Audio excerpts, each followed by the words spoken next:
mainit na palakpak at sigawan! Vice President Sara Duterte! Mangangampanya po ako sa inyong lahat. Sandali lang. Tanggalin ko lang po yung seal ng aking opisina. Palitan natin ng seal ng Office of the President. Lagi nalatay bangan. Sorry, ma'am. Nambubudol. I'm sorry, ma'am. Kasi naman sabi ko, okay na. Ang advice ko lang talaga sa iyo sa panahon na ito at sa darating na mga araw ay magpalit ka na po ng apelido mo. Ay, sorry. Romualdez pala ang middle name mo.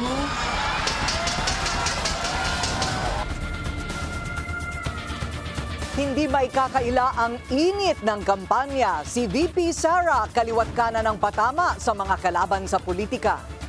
Hindi nakaligtas ang kongresista na ugat ng investigasyon sa kanyang pondo. May halumang biro ang bangayan, naging personalan. Magandang gabi, ako po si Pinky Webb. Simulcast tayo sa DWAR Abante Radyo at 94.7 Mellow BFM. At ako naman si Corina Sanchez Rojas. Mapapanood din tayo sa Beam TV 31, Signal Channel 24, Converge 74 at Sky Cable Channel 33. Simulan na natin ang agenda.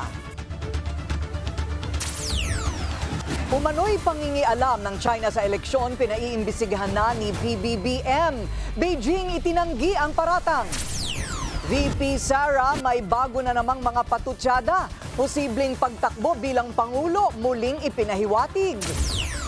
Luis Antonio Cardinal Tagle, pinangunahan ng Rosary Prayer para kay Pope Francis. Mga deboto dagsa pa rin sa St. Peter's Basilica para masilayan ng yumaong Santo Papa. Panibagong oil price hike nakaamba sa susunod na linggo. Magkano na naman kaya? Palawan, itinanghal na best island to visit this year ng US Online Magazine.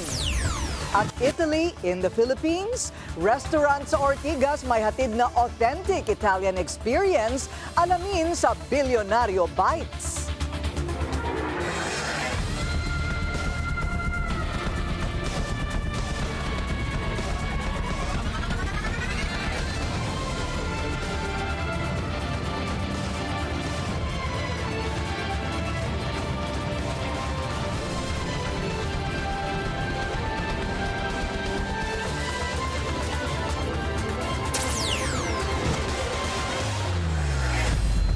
Pinaiimbestigahan na ni Pangulong Bongbong Marcos ang umano'y pangingialam ng China sa midterm election sa bansa. Itinanggi naman ng Beijing ang paratang. Ang detalye sa agenda report ni Francis Folve. There are indications, Mr. Chair, that information operations are being conducted that are Chinese state-sponsored in the Philippines and are actually interfering in the forthcoming elections. Yan ang pahayag ng National Security Council sa pagdinig ng Senado kahapon sa umano'y Chinese drones at pang-espiya ng China sa bansa. Ginagawa raw ang panghihimasok sa pamamagitan ng fake news at disinformation campaign laban sa mga kandidatong kontra sa China. Todo suporta rin daw ang mga China-sponsored troll farm sa pro-Beijing bets. Nababahala ang Malacanang dito. Ito po ay talaga nakakaalarma at paiigtingin pa po natin ang sa utos na rin po ng ating administrasyon na imbestigahan ng malalim para malaman po natin kung ano man ang katotohanan patungkol po dito. Nakarating na po ito sa Pangulo, kaya po kailangan po talaga ng maagaran, mas malalim na pag-iimbestiga. Mariin namang itinanggi ng China ang alegasyon. Ayon sa Chinese Foreign Ministry, hindi nangingialam ang Beijing sa domestic affairs ng ibang bansa. Wala rin naman daw silang interes sa midterm elections ng Pilipinas. Para sa agenda, Francis Polbe, Bilyonaryo News Channel.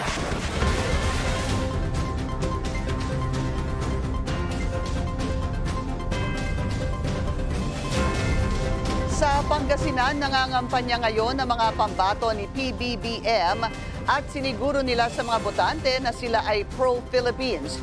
Ito'y sa harap ng umano'y pangingialam ng China sa papalapit na halalan. Yan ang agenda report ni Sandro Ochona live mula po dyan sa Dagupan. Sandro, ano nga ba daw ang dahilan kung bakit gusto raw makialam ng China? Pinky, gusto raw kasi ng China na maripilo ibasura ang Philippine Maritime Zones Act o ang batas na nagtatakda kung hanggang saan ang sakop na karagatan ng Pilipinas base sa 1987 Constitution at 1982 United Nations Convention on the Law of the Sea. Ang mga botante dito sa Dagupan, Pangasinan ang sunod na niligawan ng alyansa para sa bagong Pilipinas. Dahil sa pangingisda ang karaniwang trabaho dito ng mga residente, nagbabala ang mga tumatakbong senador para piliin ang pro-Philippines imbis na mga umano'y pro-China. Malinaw sa lahat na ang team ng alyansa ay pro-Philippines. Importante ang sovereignty, ang soberenya ng Pilipinas. Kahapon, ang ikalawang araw na nagsagawa ng pagdinig si Senador Francis Tolentino kung saan nabunyag ang posibilidad ng pakikialam ng China sa papalapit na eleksyon. Pati itong eleksyon na ito, pati itong 2025 elections, gusto nila ang nakaupo ay pro-China senators na mayorya. Gusto nila ma-repeal yung Philippine Maritime Zones Law. Kapag daw kasi naalis na ito, mas lalong lalakas ang loob nila para manghimasok sa ating teritoryo. Tingin naman ni dating Senador Ping Lacson, hindi lang pakikialam sa eleksyon ang pakay ng China. It's actually scarier than we think, ano? Ito, eleksyon lang ito, ililipas ito eh. Let's look beyond this election, May 12 election. Masyado pong malalim ito and we would like to thank Senator Tolentino for the initiative na nag-conduct siya ng pagdinig. 2 hearings yung na-conduct niya. Ang dami niyang na-reveal. Ang daming revelations na hindi natin dapat i-take lightly. These are very, very serious matters. Sabi ko nga, yung eleksyon lilipas yan eh. But there's something deeper. Posible raw kasi, pati mga likas na yaman ng bansa ay habol na ring agawin ng China. Dahilan kung bakit may mga nahuli na ring mga naniniktik umano na Chinese sa Malacanang, military bases at US Embassy. Sa kamay po ng mga ng tao, ng Pilipino, ng mga botante natin, sa inyo po. If you want a Chinese-controlled Senate, a House of Representatives controlled by China, then you know, alam nyo na ho kung what's gonna happen. Magiging sunod-sunuran po tayo. Kung anong ibubulong sa senators natin, ano ibubulong sa mga congressman natin, then it will happen. Kaya kung papalarin, plano nilang gumawa ng mga hakbang para palakasin ang National Security Council ng bansa. Pinky, hindi na pinangalanan kung sino-sino itong mga sinasabing pro-China na senatorial candidates. Pero kung may iboboto raw ang mga Pilipino, sana daw ay straight alyansa dahil lahat daw sila ay pro-Philippines. Pinky. Pero Sandro, kumpleto ba ang 11 miyembro ng alyansa ni PBBM? Pinky, 10 lang sa 11 senatorial candidates ng administrasyon ang dumalo sa pagtitipon dito sa Dagupan sa Pangasinan. Pero hanggang sa ngayon ay wala pang ibinibigay na rason kung bakit hindi nakadalo si Deputy Speaker Camille Villar. Pinky. Maraming salamat, Sandro Ochona. Nag-uulat ng live mula po dyan sa Dagupan. Maanghang ang mga binitawang salita ni VP Sara laban kay PBBM nang siya'y dumalo sa campaign rally ni Isko Moreno sa Tondo, Maynila. Ito ay kahit kasama niya ang kapatid ng Pangulo mismo. Narito ang agenda report ni Hannah T. Mga kampanya po ako sa inyong lahat. Sandali lang. Tanggalin ko lang po yung seal ng aking opisina. Palitan natin ng seal ng Office of the President. Matapos ang pabirong patama tungkol sa pagkapangulo, nakipag-high five si VP Sara kay Senator Amy Marcos, ang kapatid ni PBBM. Isa lang yan sa mga banat niya sa kanyang first appearance sa campaign rally ni Manila Mayoral candidate Isko Moreno. Pasado 9:30 kagabi nang dumating ang bise sa 2nd District ng Maynila. Bukod kay Senadora Amy, naroon din si PDP Laban Senatorial Bet Jimmy Bondo. Hindi hayagang inendorso ni VP si Moreno pero thankful siya sa dating alkalde dahil sa pagkakataong binigay niya para makapangampanya ang mga manok niya sa Senado. Pinilit balansehin ng bise ang kampanya, lalo na't kasama niya ang presidential sister. Lagi na lang tayong bangan. Sorry, ma'am. Nampupudol. I'm sorry, ma'am. Kasi naman sabi ko, okay na. Sa kakahingi niya ng tawad, may pabirong banat ang VP. Ang advice ko lang talaga sa iyo sa panahon na ito at sa darating na mga araw ay magpalit ka na po ng apelido mo. Ay, sorry, Romualdez pala ang middle name mo. Pero jokes aside, kinampanya niya ang Duterte na pambato ng kanyang amang si FPRRD. At kahit di pinangalanan, kinutiya niya si Manila 2nd District Representative Rolando Valeriano. Sa sobrang laki ng liig niya,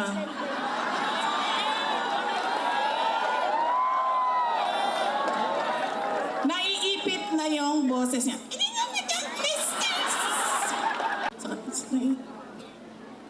Congressman yan. Ng syudad ng Maynila. Diba? Nagtaka si VP kung paano nanalo si Valeriano at saka naman niya finlex ang bet ni Yorme sa ikalawang distrito. At ganitong klaseng kapasidad. Hindi ko alam, ano bang nangyari noong 2022 at yan ang binoto ninyo? Ikwento nyo nga sa akin. Isang privilege speech ni Valeriano ang nag-udyok sa Kamara para imbestigahan ang umano'y paglustay ng pondo ng OVP. Inakusahan niya ako ng lahat-lahat na, pero wala man lang siyang isang ebidensya na sinabi na ito ang nagpapatotoo na buwisit talaga yung babaeng Inday Sara na yan. Nahaharap si VP Sara sa isang impending impeachment trial kaugnay ng misuse of public funds. Nagbabalak pa si VP Sara dumalo sa ibang campaign rallies dito sa Maynila, ang susunod sa ikatlo at ikaapat na distrito. Para sa Agenda, Hannah T., Bilyonaryo News Channel. Tuloy naman ang pangangampanya ng mga katunggali ni Isko Moreno sa kabila ng pagdalaw ni VP Sara sa kampanya ng dating mayor sa Tondo. Ang latest sa mainit na local race sa Maynila sa Agenda Report ni Paulo Barcelon. Napasugod si Manila mayoral candidate at bilyonaryong negosyante na si Sam Verzosa sa San Andres Sports Complex kahapon. Aniya, nagkakabigayan daw ng pera at ayuda na may tatak ng Kalinga sa Maynila na programa raw ni re-electionist Mayor Hani Lacuna. Actually, hindi ko naman planong pumunta ron pero abang naglalakad ako, nag-hustos ako sa may bandang katabing barangay ng San Andres Complex.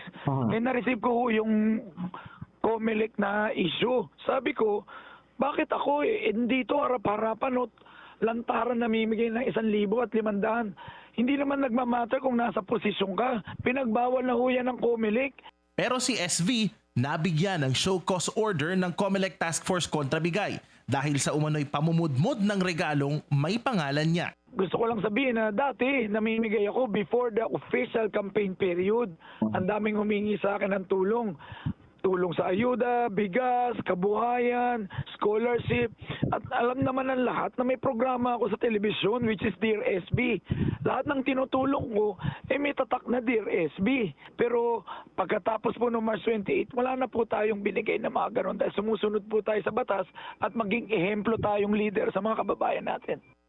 Ayon naman kay Manila City spokesperson Princess Abante, may tamang paraan daw para sagutin ang mga alegasyon ng pamimili ng boto. Mas mainam rin daw na sagutin niya ang kanyang show cause order, bagay na hindi pa umano natatanggap ni Verzosa. Binueltahan din ng kampo ni Lacuna ang dating kaalyadong si Isko Moreno.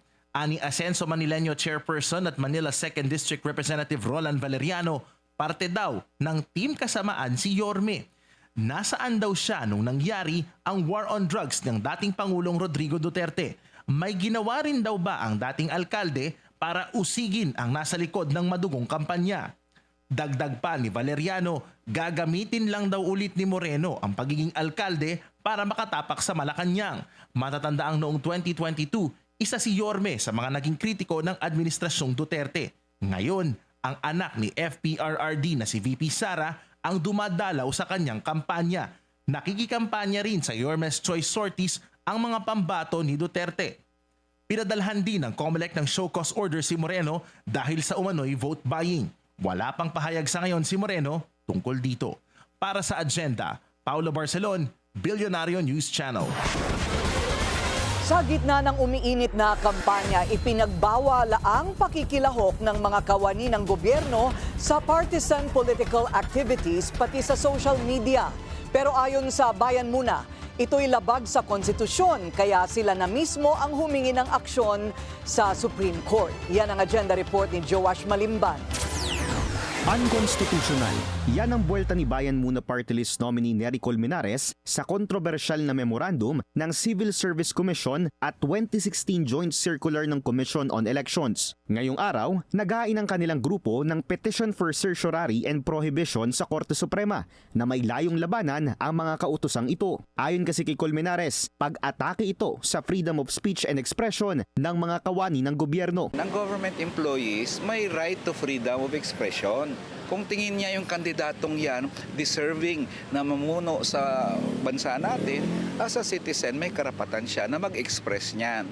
Sa ilalim ng 2016 Joint Circular ng COMELEC at CSC, bawal makilahok ang heads of government units and offices sa anumang partisan political activity. Kabilang rito ang pagbuo o pagsama sa mga organisasyon, pagsasagawa o pagsama sa mga pagpupulong, pagbibigay o pagtanggap ng contributions, o kahit pagsusuot ng mga election paraphernalia na nangangampanya para o laban sa isang kandidato. Ganito rin ang nilalaman ng 2025 Memorandum ng CSC. Pero idinagdag dito ang probisyon na nais mag-regulate sa social media activity ng mga government employee. Partisan activity raw kasi na maituturing ang paglalike, comment, share, repost o kahit na pag-follow lang sa account ng isang kandidato kung mapatutunayan na ginagamit ito para makakalap ng suporta sa pangangampanya. Kabilang sa mga pinagbabawalan ang lahat ng miyembro ng civil service, career officers, mga miyembro ng Armed Forces of the Philippines at Philippine National Police at barangay officials.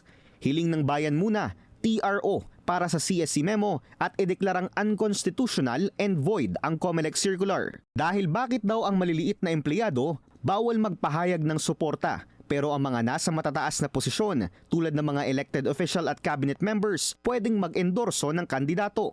In fact, senador, congressman, cabinet member, presidential spokesperson, nagsasalita sa Malacanang for or against sa candidate, wala silang problema. So para sa amin, fair treatment lang sa ordinary government employee. Depensa ng CSC, sumusunod lamang sila sa batas. Ipinagbabawal daw kasi sa ilalim ng Konstitusyon, Administrative Code of 1987, Omnibus Election Code at Local Government Code ang partisan political campaigning para sa government officials at civil service employees. Paglilinaw naman ng COMELEC, matagal na nilang ibinasura ang 2016 Joint Circular kasama ang CSC. Sa isang 2024 decision daw kasi, pinapayagan na ang pagsali ng barangay and SK officials sa partisan activities. Hindi rin daw maaaring kasuhan ng electioneering ang mga job order at contractual employees.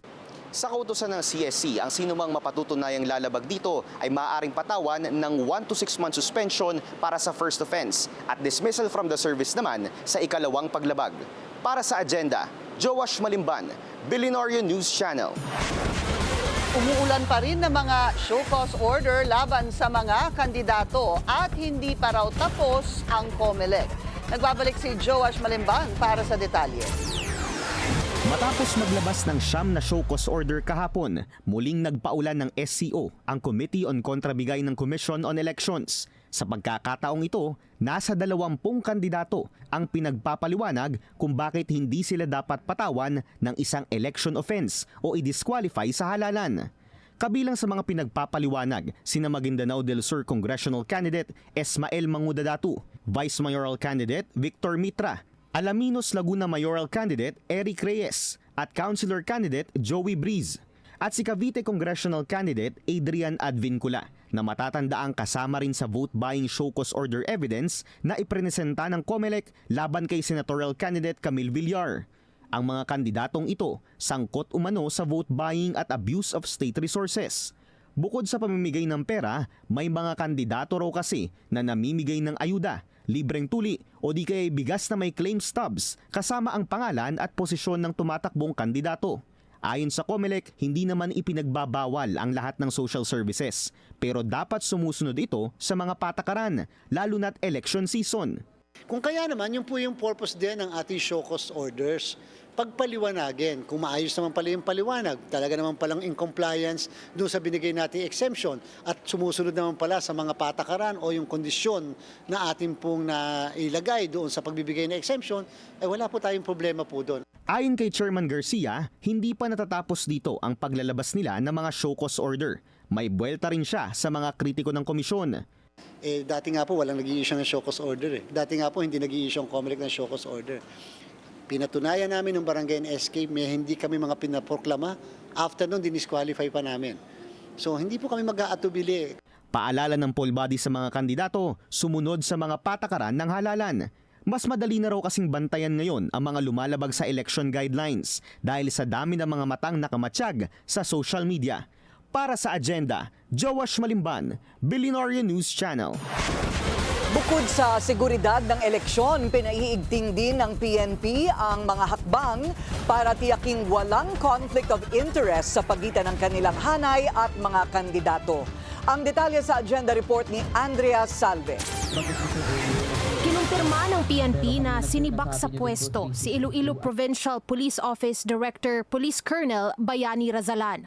Kasama ito sa mga hakbang para matiyak na apolitical ang hanay ng PNP sa paparating na eleksyon.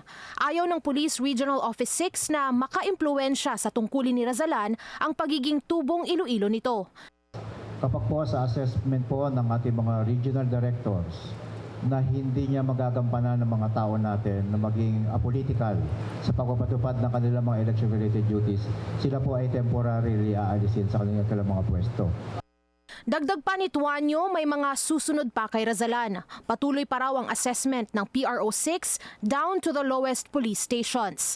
Si Police Colonel Rolando Bulalakaw ang papalit kay Razalan. Kaugnay naman ito, hinihintay din ng PNP ang resolusyon mula sa COMELEC patungkol sa rekomendasyon nitong sibakin ang tatlong opisyal ng BARM PRO. Ito ay matapos mapag-alaman na hindi nito agarang inaksyonan ang security detail requests ng napaslang nilang election officer noong nakaraang buwan.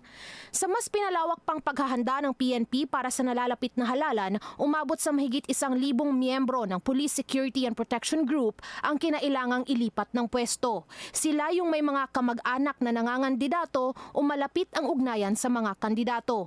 Ininganyo naman ng liderato ng PNP ang kanilang PSPG na agarang tumugon sa mga humihiling ng karagdagang proteksyon, hindi lang sa mga kandidato, kundi pati na rin sa mga miyembro ng media. Ininganyo ni Chief PNP na huwag baliwalain yung mga threat na natatanggap. Kaya po ang sinabi niya na disregard na lang muna po yung 1 to 2 months na ginagawa po na threat assessment. Sabi ni Chief, sa director po ng PSPG kay General Babagay na isyuhan agad-agad ng temporary security detail na which is good for 30 days. Sa gitna ng mga krimeng na uugnay sa halalan, tiniyak ng PNP na pinaiigting nila ang mga hakbang na ipinatutupad. Mula sa dagdag na presensya, katuwang ang iba pang mga ahensya, monitoring on the ground hanggang sa pagsisimula ng deployment sa delivery ng election paraphernalia.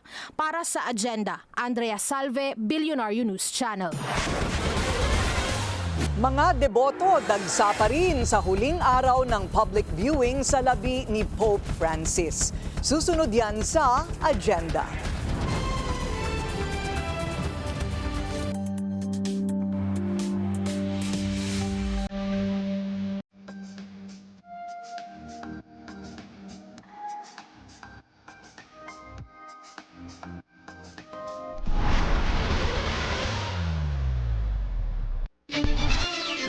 Traffic check muna tayo ngayong Biyernes sa EDSA Mega Mall. Bumper to bumper na ang northbound lane.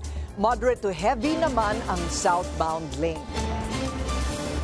Peke, mapanira at delikado. Yan ang babala ng Malacanang sa mga kumakalat na maling impormasyon tungkol sa murang bigas na binebenta ng gobyerno sa ngayon. Pananabotahe lamang daw ito. At yan ang Agenda Report ni Pierre Pastor. Pinag-iingat Iniingat ng Malacanang ang publiko sa nagbebenta ng maling uri ng bigas. May lumabas na kasi sa social media na maumano'y nagbebenta ng hindi magandang klase ng bigas na 20 pesos per kilo sa Cebu City. Natural na umani ito ng batikos. Pero ayon sa palasyo, malinaw na paninira ito sa proyekto ng gobyerno dahil hindi pa naman inilalabas ang bigas ng NFA na 20 pesos per kilo. Unang-una po, that's fake news. Disinformation. Mag-ingat po tayo dahil ang ibebenta po na bigas ay yun sa mga authorized outlets. Mag-ingat po tayo sa fake news peddlers. Sinisira ang proyekto, sinisira ang Pangulo, sinisira ang hope, ang pag-asa ng bawat Pilipino.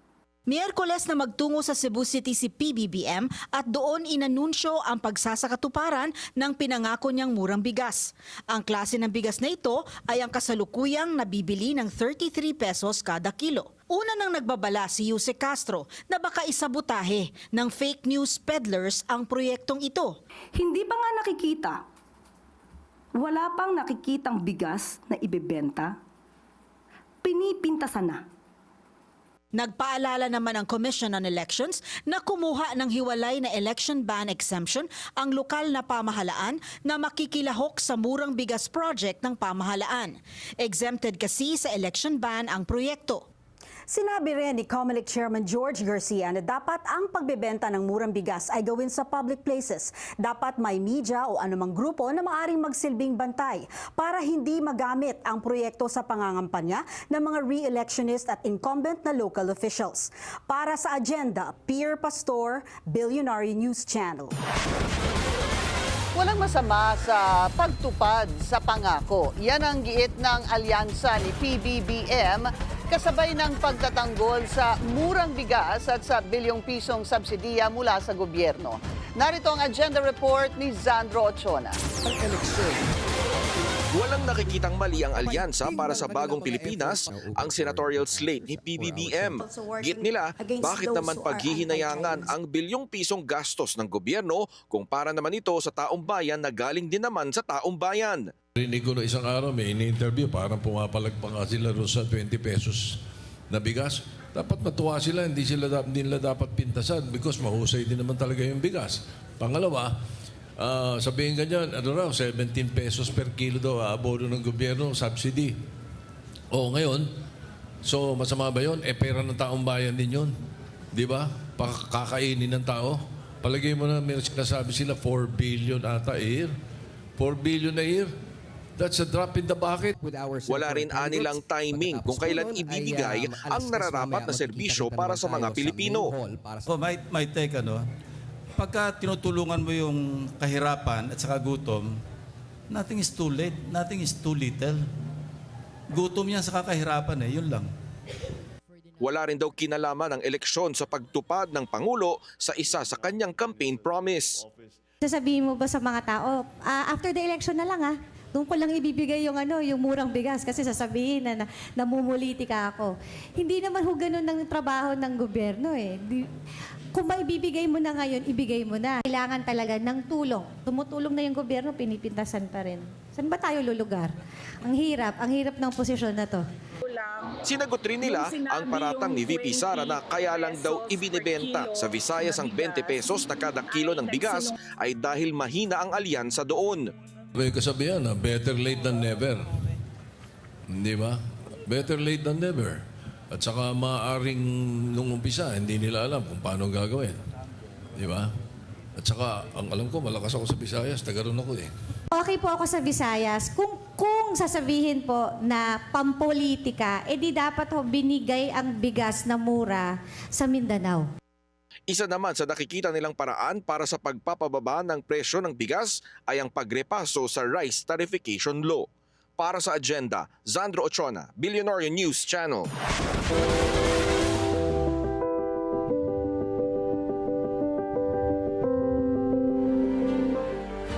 Pinangunahan ni Luis Antonio Cardinal Tagle ang Rosary Prayer for Pope Francis sa St. Mary Major Basilica sa Roma, kung saan ililibing ang yumaong Santo Papa bukas.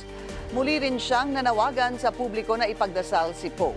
Isang Pinoy Cardinal sa early favorites para maging next leader of the Catholic Church. Inaasahang dadalo sa conclave si Tagle kasama nina Manila Archbishop Jose Cardinal Advincula at Caloocan Bishop Pablo Virgilio Cardinal David. Samantala, dagsa pa rin ng mga deboto sa St. Peter's Basilica para magbigay pugay kay Pope Francis.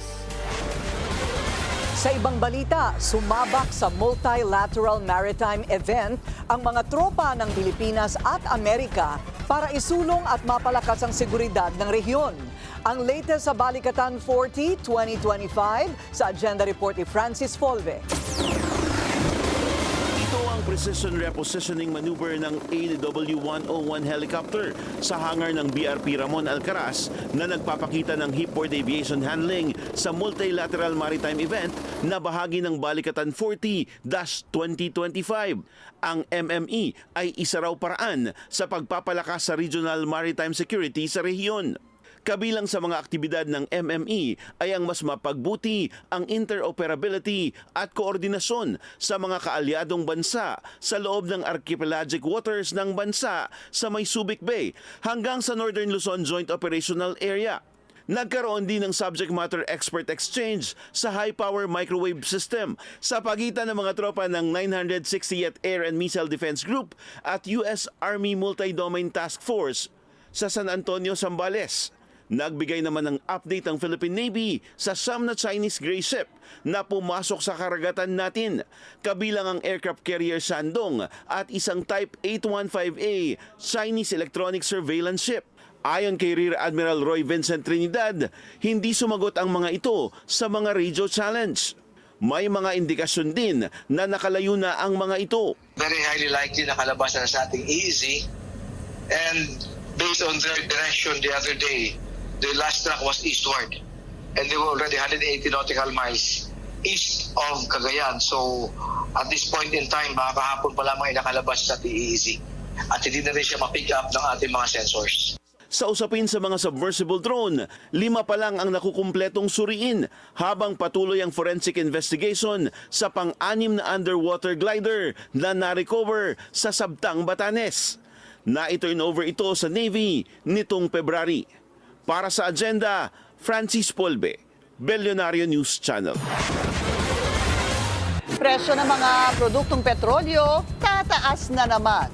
Susunod yan sa Agenda.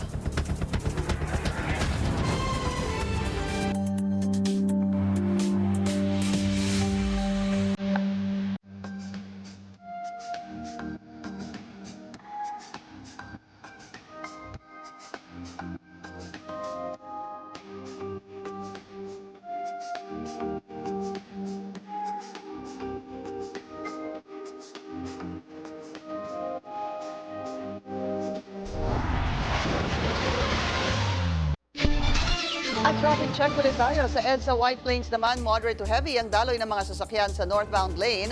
Light to moderate naman ang southbound lane. Abiso sa ating mga motorista, magpakarga na tayo.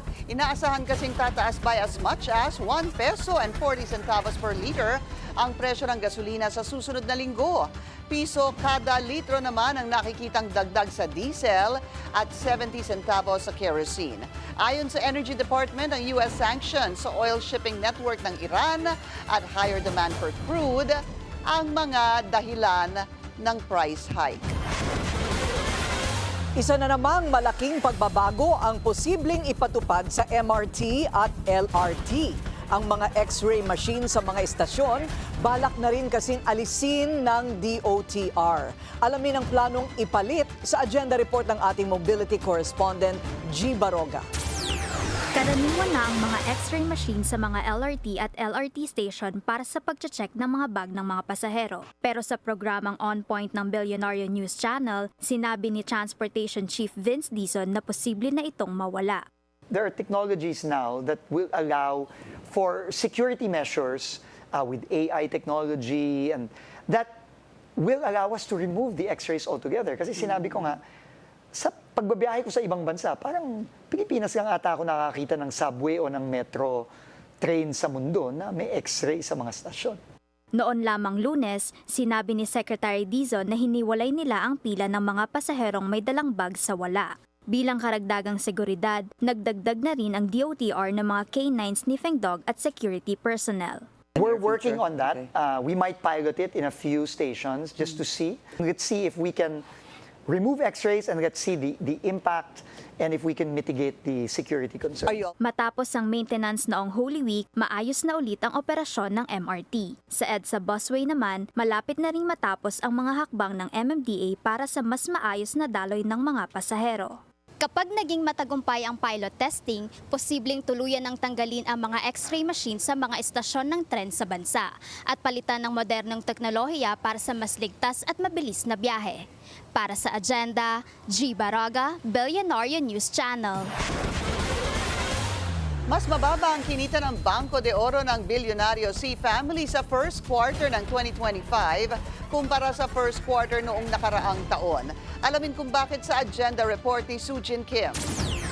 Sa kabila ng lumalalim na mga hamon sa global economy mula sa rate volatility, foreign exchange swings hanggang sa banta ng Trump 2.0 tariffs, nakapagtala pa rin ang BDO Unibank ng bagong record income na 82 billion pesos para sa 2024. Ngunit bumagal ang net income growth sa 7% sa unang quarter ng 2025, significantly lower sa 12% full-year performance nito noong nakaraang taon. Ang spread compression at pagbaba ng interest rates ang naghila sa kita ng bangko. Pero patuloy namang sumisigla ang loan portfolio ng BDO na umabot sa 3.3 trillion pesos o may 12% na tinaas sa Q1. We focus on what we can control and let the environment, we'll adjust to the environment as it happens.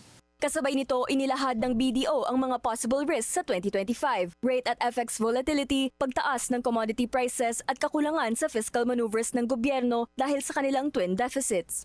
The challenge here is actually where to find growth. So the likely effect of the tariff wars and all of the uncertainty is that growth will slow down. But it doesn't mean that the economy will tank or we have a problem. We'll have a slowdown in growth. So banks that are able to find growth will continue to do well. Those that have difficulty finding growth will fall behind. Kahit ganito ang pananaw, naninindigan ang BDO na may sapat na kapital at provisions para sa mga di inaasahang loss. Should banks expect the worst? The answer is yes. So what do we do? If you look at us, we have what we call provisioning for unexpected loss. If you look at our provisions, they're much higher than our competitors because we know that there's a potential unexpected loss out there that we have to plan for. Sa gitna ng mga hagupit ng panahon, mas pinalalawak pa ng BDO ang presensya nito sa mga probinsya. We believe that the growth in the Philippines will come from the underserved sector. A third to 80% of our new branches will be if the network bank model, going into the unserved or underserved areas. Para sa Agenda, Sujin Kim, Billionaire News Channel. Maaabot na raw sa wakas ng Pilipinas ang upper middle income status sa susunod na taon. Yan ang paniniwala ni Economic Planning Secretary Arsenio Balisacan kahit pa may banta sa global economy ang mga taripa ni US President Donald Trump. Nagbabalik si Sujin Kim para sa detalye. We anticipate graduating to upper middle income country status by next year. Kumpiyansa ang Chief Economic Planner ng bansa na si Secretary Arsenio Balisacan na makakamit ng bansa ang milestone na ito pagdating ng 2026. Sa kabila ito ng nagbabadyang mga peligro sa global economy at patuloy na kawalan ng katiyakan pagdating sa world trade. Nobody expected that uncertainty would heighten this far. We're crossing our fingers. I think that there are risks out there, but we also have been quite watchful and vigilant. No? We are adjusting our policy tools to ensure that our economy maintains its resilience amid these uncertainties. Sunod namang inaabangan ng mga economic planner ang first quarter GDP growth na inaasahang magbibigay linaw kung gaano katatag ang Pilipinas sa gitna ng mga pagsubok. Umaasa ang pamahalaan na hindi maaalintana ang 6% GDP growth target. So now we are sticking to that, and we hope that the numbers are not that bad. There were many times in the past when we outperformed the growth prospects or target estimates of IMF or World Bank or ADB. Next week, magpupulong ang mga middle-income country para pagkasunduan ang mga reformang kailangan gawin para matiyak ang economic development. Middle-income countries such as the Philippines are well positioned to take on a bigger role, both economically and politically, in the global stage. Ang high-level conference ay gaganapin mula April 28 hanggang April 29 sa Makati City. Para sa agenda, Sujin Kim, Billionaire News Channel.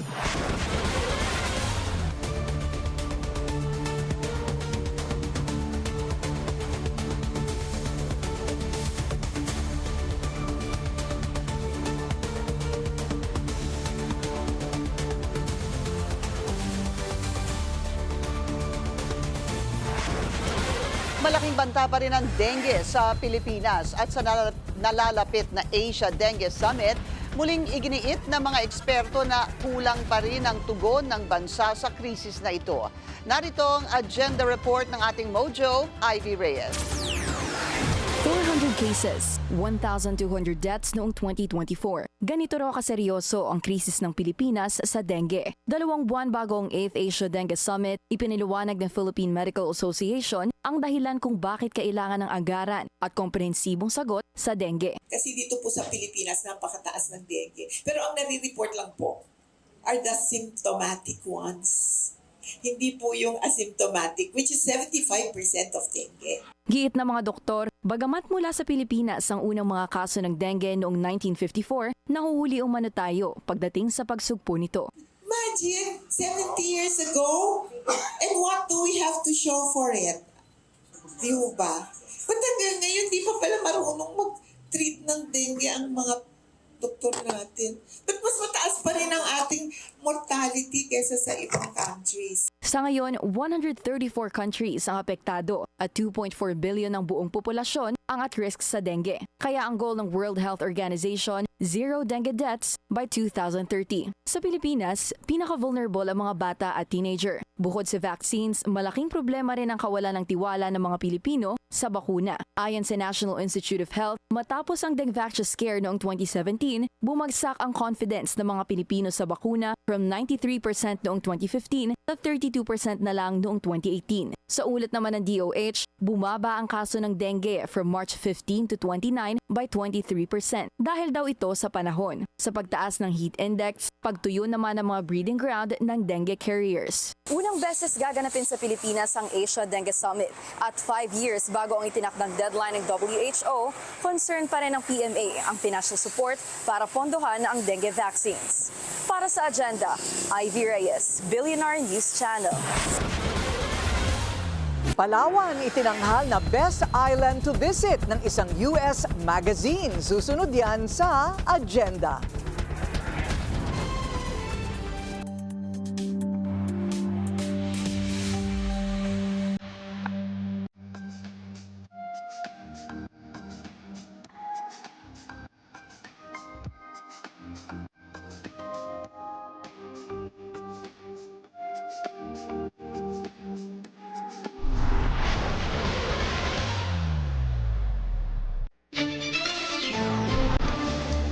Isa pang traffic check ngayong Friday rush hour sa EDSA Orense, barely moving ang mga sasakyan sa north and southbound lanes.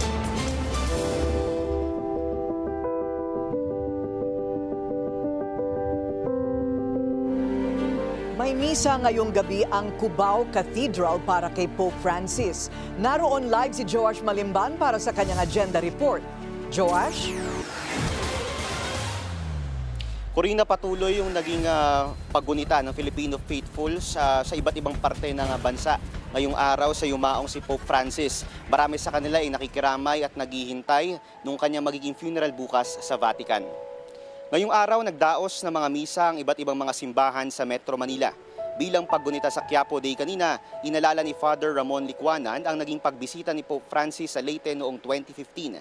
Sa kanyang naging homily kaninang umaga, sinabi ni Father Licuanan na bagamat maiksi at mabilis lamang ang naging pagbisita ng Santo Papa sa Leyte, nananatili ito sa alaala ng mga survivor ng Super Typhoon Yolanda noong 2013. Lalo na ang pakikisalo ng Santo Papa sa kanila sa hapagkainan sa Bishop's Residence.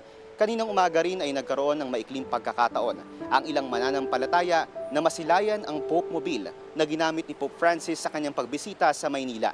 Dinala ito sa tabi ng Quiapo Church bago inilipat sa isang simbahan sa Makati.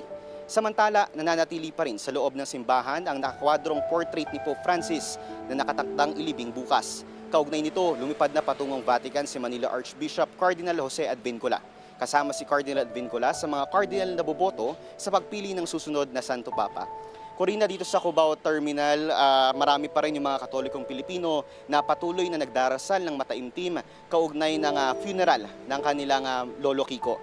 Sa katunayan, mamayang 7 p.m. may balita natin, meron pa uling isang misa na para lamang kay Pope Francis. May ilang na-interview rin tayo rito. Bagamat malungkot daw sila, hopeful naman daw sila sa magiging hinaharap ng simbahang Katolika. Corina. Maraming salamat, Josh Malimban, live nag-uulat mula sa Cubao Cathedral. Binigyang pagkilala ni PBBM ang 3 Pinay travelers na nakabisita lang naman sa lahat ng 193 UN member countries. Wala pang 500 individual sa buong mundo ang nakakamit ng pambihirang milestone. Sa courtesy call sa Malacanang, pinuri ng Pangulo ang dedikasyon ni Odette Ricasa, Luisa Yu at Catch Medina Umanda. Anya, nakaka-proud ang kanilang naging tagumpay at nais niya mismo matuto sa kanilang mga karanasan. Binigyan din ang Pangulo ng kopya ng libro kung saan tampok ang kwento ng mga Pinay travelers. Muling nagningning ang world-class beauty ng Palawan. Ito ang itinanghal na Best Island to Visit this 2025 ng US News and World Report. Pangalawa ang Sardinia sa Italy na sinundan naman ng Mauritius. Ayon sa online magazine, umaakit ang Palawan ng adventure seekers at beach bums. Partikular sa kinilala ng US News, ang Kayangan Lake sa Coron, mga sikat na lagoon sa El Nido at mga kuweba sa Puerto Princesa. Subterranean River. Para sa DOT, ang recognition ay hindi lamang selebrasyon sa ganda ng Palawan. Ito rin daw ay pagpupugay sa local communities, tourism workers at stakeholders na nagsusumika para mapanatili ang mga likas na yaman ng Pilipinas. Tikman ang Italy sa bawat plato. Walang jet lag at walang passport. Dumaan tayo sa Ortigas para sa isang authentic Italian escape sa agenda report ng ating lifestyle host, Marie Lozano. This week on Billionaire Bites, we're serving you Italy on a plate. Pero hindi lang to basta kainan, this is a journey. Para siyang quick trip to Italy minus the jet lag.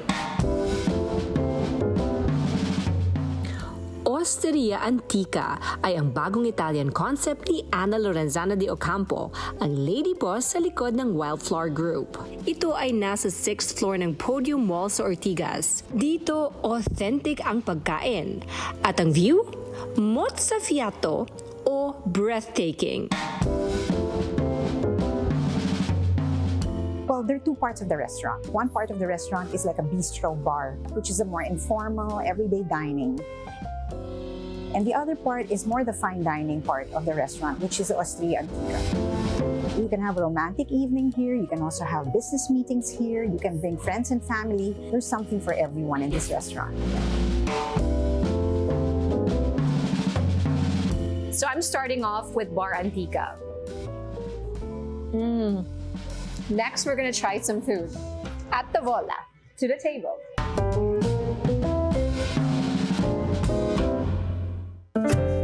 Restaurant ay nagsaserve ng authentic Italian cuisine, handmade pizza at pasta from scratch. Bawat plate may personality. Let's start eating because I'm hofame. I'm hungry. Our first dish, ang antipasti. Tuna crudo na may watermelon, cucumber, lime at basil. Salty, it's citrusy, and the sweetness from the fruits. It's like summer on a plate. Next up, ang agnolotti stuffed with roasted cauliflower, isang crowd favorite. So this dish makes me feel less guilty because inside the pasta, we have cauliflower. I got the fiber, the protein, and my carbs, all one bite. Que bueno. Wow. Sunod naman ang red wine campanelle, isang red wine-infused pasta. The bone marrow really adds dimension to the flavors. So many flavors in your mouth. It's really enjoyable. Ang secondo de carne naman ay ang Wagyu beef cheeks. Really tender. This is considered as a comfort dish. Amazing. Siyempre, ang dolce torta de cioccolato. It's just melting in my mouth. It's warm, then cold. Yum, I love it. Ang Osteria Antica ay hindi lang isang restaurant, isa itong Italian experience. Handmade pastas, skyline views, at ang spark ng La Dolce Vita.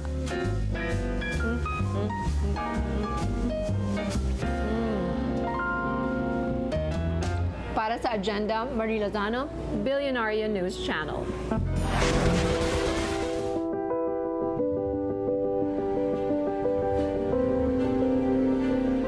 At dagsa pa rin ang mga deboto sa St. Peter's Basilica para magbigay pugay kay Pope Francis. Now joining us from Rome is Associated Press reporter Philip Crowther. Philip, good evening from Manila. Can you tell us what is happening and what is the mood there right now?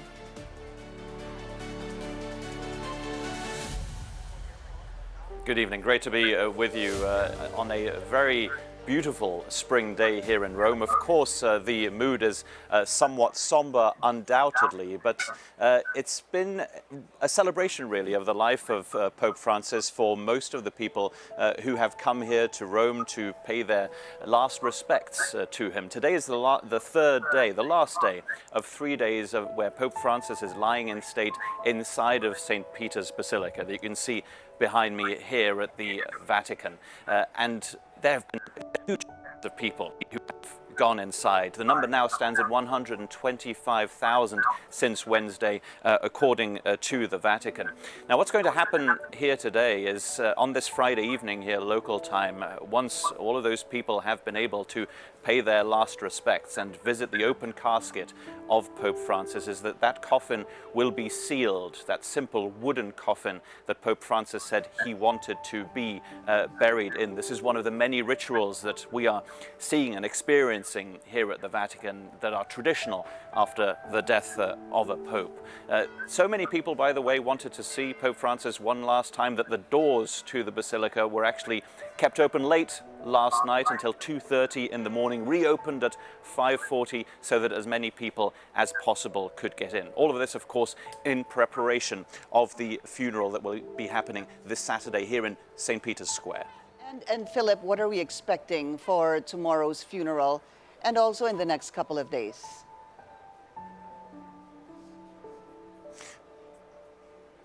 Well, a lot has been said about who's actually going to be attending this funeral, and there are going to be a huge amount of heads of state, heads of government, and also reigning monarchs who are going to be here. For example, President Donald Trump of the United States will be arriving here this Saturday already. Javier Milei, the president of Pope Francis's native Argentina, will be arriving this Friday as well. Ukrainian President Volodymyr Zelensky will be here too. The numbers that we are getting from the Vatican are these: 130 delegations will be here altogether, 50 heads of state, 10 reigning monarchs, all of them will be in St. Peter's Square for this funeral service. It's going to be a Catholic service, of course. It's going to be held in Latin. It's most likely going to last somewhere between 2 hours and 2 hours and a half. There will be some papal rites as well. And thereafter, what we will see is something that has not been seen in over 100 years of papal history here in the Vatican, and that is that Pope Francis's coffin will be transported from here, from St. Peter's Basilica, where it will not be buried. It will be taken to St. Mary Major Basilica. That is around 3 to 4 kilometers away from the Vatican. Again, that was a specific wish from Pope Francis that he made very clear in his testament, is that that's where he wanted to be buried. After that, 9 days of official mourning begin here at the Vatican. It's only after those 9 days have elapsed that the famous conclave can begin. That is, of course, when all the cardinals, including, of course, Cardinal Tagle of the Philippines, will be here in Rome to get together and vote for the next pope. The Vatican tells us that, by the way, 113 cardinals have now arrived here in Rome. It's 135 altogether who will have the right to vote for the next pope. 135 cardinals who are under 80 years of age, and among those, of course, will be the next pope. Thank you, Associated Press reporter Philip Crowther, joining us live from Rome.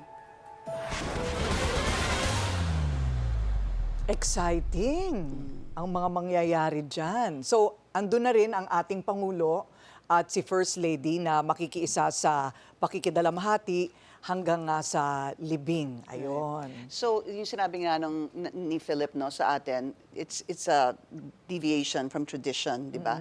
Dahil mula sa St. Peter's Basilica, dadalhin si Pope doon sa St.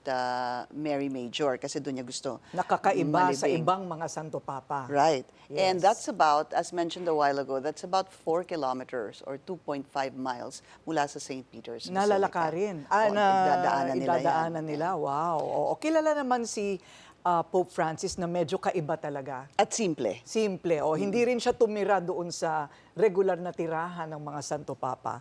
Well, kawalan yan para sa atin, pero pagpasalamat na rin natin ang ilang taon ba? 13 taon. 12 years 12 as years. Pope. Yeah. Ayun, as Pope. Yan po ang ating agenda ngayong gabi. Ako po si Pinky Webb. At ako naman si Corina Sanchez Rojas. Sa bawat issue may anggulo. At ang balita may agenda.